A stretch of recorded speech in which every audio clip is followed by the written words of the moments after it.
উপভোক্তার অধিকার প্রয়োগ করুন, প্রতিকার লাভে উদ্যোগী হন। বুধবার এমনটাই স্লোগান তুলে ধরে মালদার গাজলে সচেতনতামূলক প্রচারাভিযান চালালো মালদা উপভোক্তা বিষয়ক দপ্তর।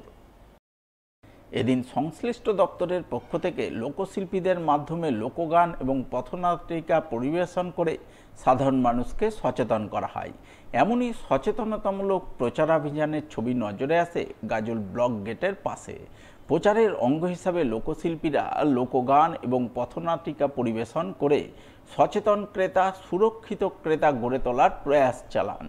জিনিসপত্র কেনাকাটা, ব্যাংক, বিমা, বিদ্যুৎ, ডাক, চিকিৎসা, নার্সিংহোম ইত্যাদি পরিষেবা সংক্রান্ত কোনো বিষয়ে প্রতারিত হলে ক্রেতাদের করণীয় কি, কোথায় কিভাবে অভিযোগ জানিয়ে প্রতিকার মিলতে পারে, সেই ব্যাপারে সাধারণ মানুষকে সচেতন করেন লোকশিল্পীরা।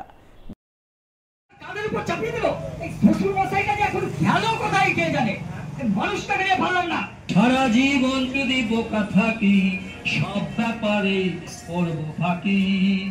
অভিযোগ করো উপভোক্তা বিষয়ক দপ্তরে, সুবিচার পাবে ভাই। অভিযোগ করো উপভোক্তা বিষয়ক দপ্তরে, সুবিচার পাবে। আমরা প্রেক্ষাশিল্পী গোষ্ঠী পুরাতন মালদা থেকে, মালদা উপভোক্তা বিষয়ক দপ্তর থেকে আমরা এসেছি সাধারণ মানুষের কাছে। সাধারণ মানুষ যেগুলো জিনিসপত্র কেনাকাটা করতে গেলে ঠকে যায়, চিকিৎসায় নার্সিংহোমে গিয়ে রুগীদের কাছেও ঠকে যায়। হয়তো ডাক্তারবাবু বলেছেন 50,000 টাকা লাগবে, যখন আমরা রুগীদেরকে ছাড়িয়ে নিয়ে আসছি তখন 1 লক্ষ টাকা দাবি করছি। আমরা যদি এভাবে প্রতারিত হই তাহলে আমাদেরকে কোথায় যেতে হবে? মালদা ডিএসএর মাঠের পাশে সত্য চৌধুরী ইনডোর স্টেডিয়ামের উপরতলায় আমাদের এই উপভোক্তা বিষয়ক দপ্তর। মালদা রামকিঙ্কর বালিকা বৃদ্ধাশ্রম কর্তৃপক্ষের উদ্যোগে বিনামূল্যে থ্যালাসেমিয়া বাহক নির্ণায়ক শিবির অনুষ্ঠিত হল বুধবার। মালদার স্বেচ্ছাসেবী সংস্থা সেন্ট জন অ্যাম্বুলেন্সের সহযোগিতায় এদিন এই শিবির অনুষ্ঠিত হয় মালদা শহরের 2 নম্বর গভর্নমেন্ট কলোনিতে অবস্থিত রামকিঙ্কর বালিকা বৃদ্ধাশ্রমে। উপস্থিত ছিলেন সেন্ট জন অ্যাম্বুলেন্সের লেকচারার অনিল কুমার সাহা, রামকিঙ্কর বালিকা বৃদ্ধাশ্রমের প্রধান শিক্ষিকা অদিতি চট্টোপাধ্যায় সহ অন্যান্যরা। শিবিরে মালদা মেডিকেল কলেজ হাসপাতালের থ্যালাসেমিয়া ইউনিট থেকে আগত স্বাস্থ্যকর্মীরা বিদ্যালয়ের সমস্ত ছাত্রীদের রক্ত পরীক্ষা করে তাদের মধ্যে কেউ থ্যালাসেমিয়া বাহক কিনা তা নির্ণয় করেন। তবে শুধু থ্যালাসেমিয়া বাহক নির্ণয় করা নয়, এদিনের শিবিরে থ্যালাসেমিয়া রোগ কী, কীভাবে এই রোগ প্রতিরোধ সম্ভব ইত্যাদি নানান বিষয়ে ছাত্রীদের সচেতন করা হয়।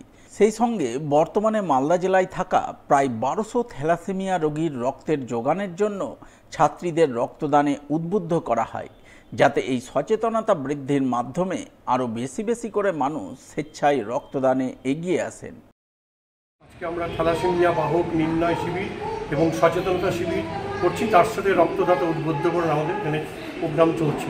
বিভিন্ন স্কুল কলেজ বিভিন্ন জায়গাতে এই ধরনের টেস্ট আমরা করছি, তাতে তারা টেস্টে নিজেও জানতে পারছে এবং আরও যেন অনেকে উদ্বুদ্ধ হয় সেই ব্যাপারে তাদেরকে বলছি যেন আরও বেশি বেশি করে মানুষের সামনে প্রচার করা যায়, তাহলেই একমাত্র সচেতনতা একমাত্র রোধ করতে পারে এই রোগটাকে।